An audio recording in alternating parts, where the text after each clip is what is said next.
अपने 7 मंथ के बच्चे को 7 महीने के बच्चे के जो माइलस्टोन है उनको अचीव करने में आप किस तरह से अपने बच्चे की हेल्प कर सकते हैं। जब बच्चा आपका 7 मंथ का हो जाता है तब आपको कौन कौन सी केयर टिप्स जो है वो बहुत ही ज़्यादा ध्यान देनी चाहिए, क्या क्या खाने में बच्चे को देना चाहिए, किस तरह से बच्चे की जो स्किल्स हैं उनको इम्प्रूव करने के लिए आपको क्या क्या चीज़ें करनी चाहिए as a parent, as a guardian, वो सारी चीज़ें हम इस वीडियो में बात करने वाले हैं। अगर आप जानना चाहते हैं कि किस तरह आप अपने 7 महीने के बच्चे को मदद कर सकते हैं उसकी ग्रोथ को, उसकी माइलस्टोन्स को अचीव करने के लिए, तो वीडियो को एंड तक ज़रूर देखिएगा। साथ ही साथ सब्सक्राइब कर लेना चैनल को, इस तरीके के बहुत सारे वीडियोस जो है वो हमारे चैनल पर आते रहते हैं, चैनल को सब्सक्राइब ज़रूर कर लीजिएगा। ये वीडियो को देखने के बाद में अगर आपको इन्फॉर्मेशन मिलती है तो इस वीडियो को लाइक करना बिल्कुल भी ना भूलें। तो let's get started with this video. तो जो सबसे पहली चीज़ है वो ये आपको देखनी है कि आपके बच्चे का वजन कितना हो गया है। 7 मंथ के बच्चे का जो वजन है वो उसके बर्थ वेट के डबल से थोड़ा ज़्यादा हो जाता है। मान के चलिए आपके बच्चे का बर्थ वेट जो था वो 3 kg था, तो 7 महीने पे आते आते आपके बच्चे का जो वजन है वो 6-6.5 किलो से ज़्यादा होना चाहिए। 6 मंथ पे जो है वो बच्चों का वजन जो है वो करीब करीब डबल हो जाता है। तो ये पहली चीज़ आपको ध्यान देनी है जब भी आपका बच्चा 7 मंथ का हो जाता है। इससे आपको बच्चे की फिजिकल ग्रोथ के बारे में पता चलता है। दूसरी जो चीज़ है, बच्चों का कोऑर्डिनेशन अभी काफ़ी ज़्यादा इम्प्रूव होने लगता है। जैसे कि हम पहले देख रहे थे बच्चे हाथ कहीं मूव कर रहे हैं, देख कहीं रहे, तो उनका वो जो कोऑर्डिनेशन है वो नहीं अच्छे से बन पाता है। मतलब वो अगर एक हाथ से कोई ऑब्जेक्ट दूसरे हाथ में देना चाहते तो वो नहीं दे पाते थे, कभी इस तरह से ओवरलैप कर जाता था, कभी किसी तरह से। तो बच्चों का जो कोऑर्डिनेशन था आईज का और हैंड मूवमेंट का वो अच्छा नहीं होता 6 महीने से पहले। लेकिन 7 महीने पे आते आते बच्चों का जो आई और हैंड का कोऑर्डिनेशन है वो काफ़ी ज़्यादा इंप्रूव हो जाता है।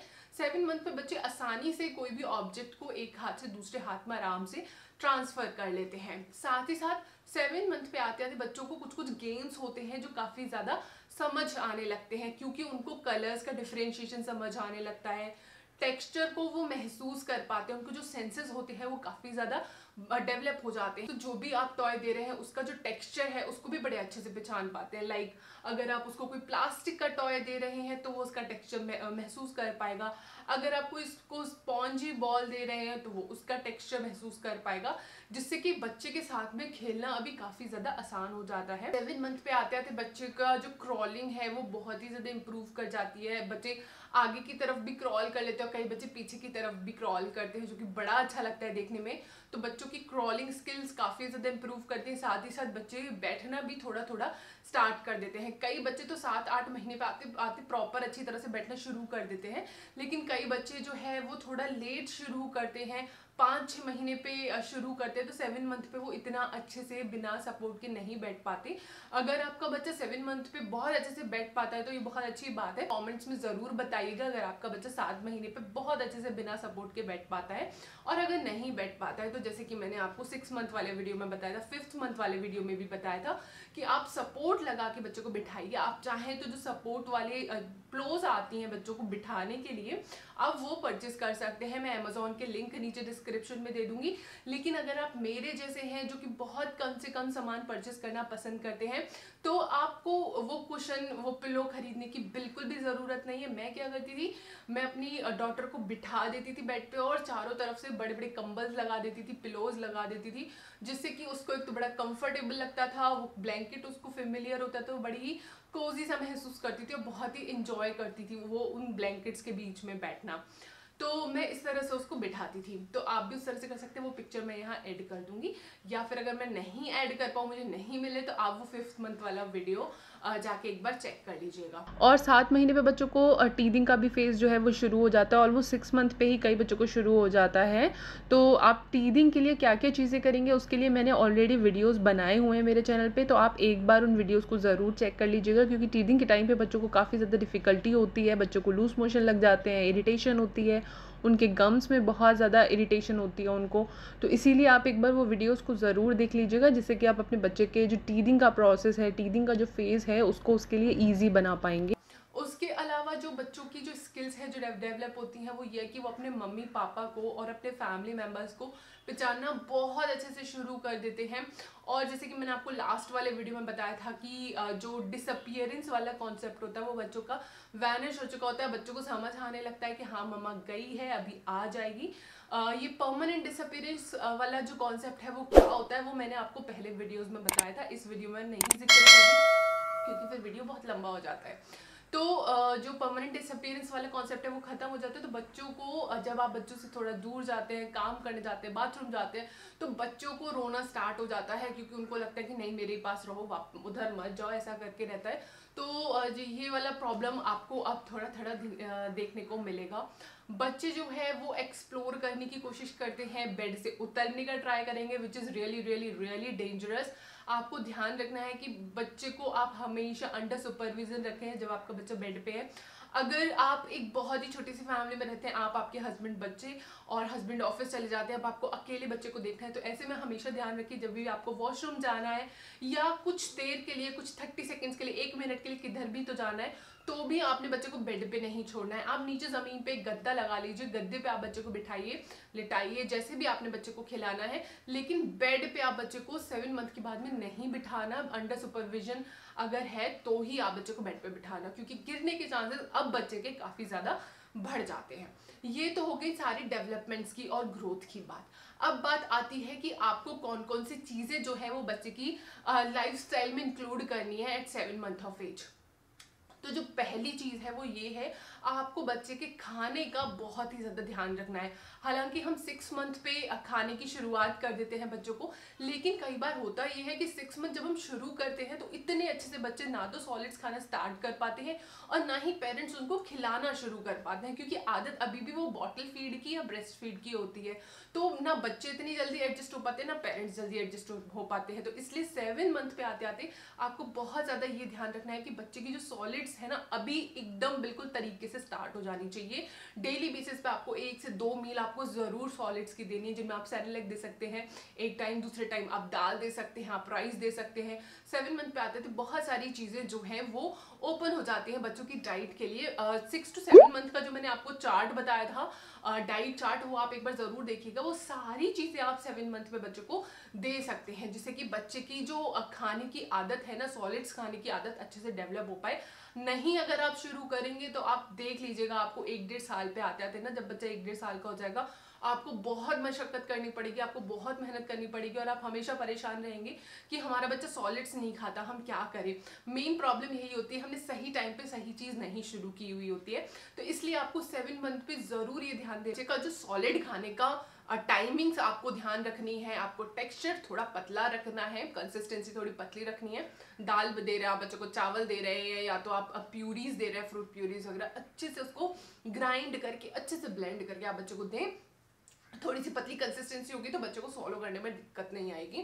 7 मंथ पे आते आते आपको बच्चे को डेफिनेटली ज़रूर पार्क वगैरह लेके जाना है। आप बच्चे को थोड़ा घर से बाहर लेके जाना है, जहाँ बच्चे ट्रीज देख सकते हैं, बर्ड्स देख सकते हैं। हालांकि अभी जिस टाइम में मैं ये वीडियो बना रही हूँ, इन पे कोविड की 2nd वेव आई हुई है, पूरा लॉकडाउन लगा हुआ है और अभी हम अपने बच्चे को कहीं भी नहीं लेके जा रहे हैं। जैसे कि हम मुंबई में रहते हैं, यहाँ तो हम लोग बिल्कुल ही कहीं नहीं लेके जा सकते हैं। लेकिन अगर आप ऐसी जगह पे रहते हैं जहाँ आपके घर में एक छोटा सा गार्डन है, आप वहाँ बच्चे को लेके जा सकते हैं। ज़रूरी नहीं है कि आपको एक बहुत बड़ा पार्क चाहिए। जैसे कि मैं यहाँ पे एक छोटे से फ्लैट में रहती हूँ जहाँ पे कोई गार्डन या कुछ ऐसा तो नहीं है, तो हम लोग क्या करते हैं कि कभी कभी हम लोग फायर टेरेस पे अपने बच्चे को ले जाते हैं। वहाँ थोड़ा हम लोग 15-20 मिनट का टाइम स्पेंड करते हैं। बालकनी में हम थोड़ा टाइम स्पेंड करते हैं, बालकनी में काफ़ी सारे प्लांट्स लगे हुए हैं। तो नेचर के साथ में आपको अपने बच्चे को इन्वॉल्व करके रखना है। 15-20 मिनट, आधा घंटा आपको ज़रूर करना है। लेकिन अगर आप ये वीडियो ऐसे टाइम पे देख रहे हैं जिस टाइम पे पेंडेमिक का प्रॉब्लम नहीं है, लॉकडाउन का प्रॉब्लम नहीं है, तो आपको अपने बच्चे को 1 से 1.5 घंटे के लिए पार्क लेके जाना है, बच्चे के साथ में खेलना है। कोशिश करनी है अगर वो अच्छे से बैठ पाता है तो पार्क में घास पे बच्चे को बिठाइए। जैसे कि मेरी डॉटर जो थी वो 7 मंथ पे घास से बहुत ज़्यादा डरती थी, वो घास पे बिल्कुल भी पैर नहीं रखती थी। लेकिन धीरे धीरे उसको इतना ज़्यादा वो टेक्सचर अच्छा लगा कि अभी हमने अपनी बालकनी में भी एक आर्टिफिशियल ग्रास लगाई हुई है और उसको उसके ऊपर नंगे पैर चलना बड़ा अच्छा लगता है। तो आप धीरे धीरे बच्चे की सारी चीज़ें जो होती है ना, वो एक डेवलपमेंट का पार्ट होती हैं। तो आप अपने बच्चे को पार्क ज़रूर लेके जाइएगा। जब आपका बच्चा अच्छे से चलने लग जाएगा तो वो बहुत अच्छे से इंजॉय करने लगेगा पार्क की पूरे इन्वायरमेंट। अगर हम डाइपर की बात करते हैं तो मैंने मेरी डॉटर को पॉटी ट्रेन करना स्टार्ट किया था 8 महीने के अराउंड। तो आप चाहें तो आप भी कर सकते हैं, लेकिन अगर आप वर्किंग हैं फॉर सेवरल रीज़न, अगर आप नहीं चाहते हैं पॉटी ट्रेन करना, तो कोई प्रॉब्लम नहीं है, आप अभी भी डायपर कंटिन्यू कर सकते हैं, लेकिन ध्यान रखिएगा कि दिन में 4 से 5 घंटे ऐसे होने चाहिए जब आपका बच्चा डायपर नहीं पहनता है।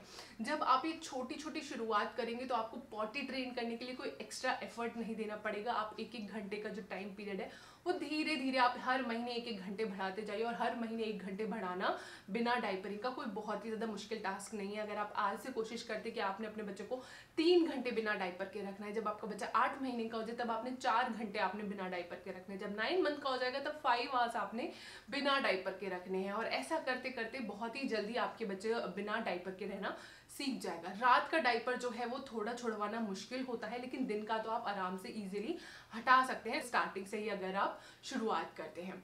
तो ये डायपरिंग का ये डायपरिंग का रहा। अब ये बच्चे रात को काफ़ी लंबी नींद लेते हैं क्योंकि अब आप उनको सॉलिड्स खिलाना स्टार्ट कर देते हैं, तो बच्चे का पेट जो है वो काफ़ी ज़्यादा फुल रहता है। आपने इस टाइम पे भी ब्रेस्ट फीड कंटिन्यू रखना है। आपने कम से कम 1 से 1.5 साल तक ब्रेस्ट फीड बच्चे को देना है, बच्चे के लिए काफ़ी ज़्यादा न्यूट्रिशियस होता है। इसके अलावा आपने बहुत ही फैंसी चीज़ें बच्चे को नहीं खिलानी, चटपटा नहीं खिलाना है, बाहर की पैकेज्ड चीज़ें नहीं खिलानी है एक्सेप्ट सेरेलैक। अगर आप सेरेलैक भी घर पे बना सकते हैं तो बहुत अच्छी बात है, लेकिन अगर आप नहीं बना सकते सेरेलैक ज़रूर मार्केट का परचेस कर सकते हैं। मैंने मेरी डॉटर को 8 या 9 महीने तक सेरेलैक ही खिलाया था मार्केट का, साथ में घर की चीज़ें भी मैंने उसको खिलाई थी, लेकिन सेरेलैक जो है वो मैंने मार्केट का ही लिया था। उसके अलावा एक बहुत इंपॉर्टेंट चीज़ ये है कि आपने अपने बच्चे की मसाज कंटिन्यू रखनी है। 5-6 महीने तक तो ज़्यादातर पेरेंट्स ध्यान रखते हैं मसाज का, लेकिन 6-7 महीने के बाद ना थोड़ा सा वो भी बोर हो जाते हैं मसाज करने से, बच्चे भी थोड़े, क्योंकि अब रेजिस्ट करने लगते हैं। या तो हो सकता है आपका बच्चा बहुत ज़्यादा एंजॉय करता हो, लेकिन बहुत सारे रीजंस की वजह से ना क्या होता है 6-7 महीने पे आते आते मसाजेस का जो रूटीन है वो टूटने लगता है। आपने ये नहीं करना है। मसाज बच्चे को 1 साल तक आपको एकदम अच्छे से 2 बार मसाज देनी है। 1 साल के बाद में आप 1 बार भी मसाज देंगे तो भी चलेगा, लेकिन 1 साल तक आपको अपने बच्चे को 2 बार मसाज जरूर देनी है। आप जब अपने बच्चे को मसाज देंगे तो बच्चे की भूख भी बढ़ेगी, अच्छे से खाएगा भी, बच्चे का वेट भी बहुत अच्छे से बढ़ेगा, आपको ओवरऑल अपना बच्चा बहुत ज़्यादा तंदुरुस्त दिखाई देगा। तो आपने अपने बच्चे की 2 बार दिन में ज़रूर मसाज करनी है। मसाज करने के तुरंत बाद आपने नहलाना नहीं है, 5 से 10 मिनट का आपको ब्रेक लेना है, उसके बाद आपको बच्चे को नहलाना है। हालांकि ये जो सारी बातें हैं वो मैं हर वीडियो में बताती हूँ, लेकिन ये बताना बहुत ज़्यादा मैंडेटरी है, बहुत ज़्यादा ज़रूरी है, क्योंकि अगर आप जैसे मसाज के बाद आपने तुरंत बच्चे को नहला दिया, आपके बच्चे को सर्दी जुकाम हो जाएगा। और इतने छोटे बच्चे को जब सर्दी जुकाम होता है ना तो बड़ी प्रॉब्लम होती है, क्योंकि कोई मेडिसिन भी नहीं होती, बच्चा अच्छे से खा भी नहीं पाता, इरिटेट होता है, रात को ढंग से नहीं सो पाता, काफ़ी सारी चीज़ें आपको देखने को मिलती हैं। मैंने एक वीडियो बनाया था जिसमें मैंने आपको बताया था कि छोटे बेबीज़ को किस तरह से नहलाना है।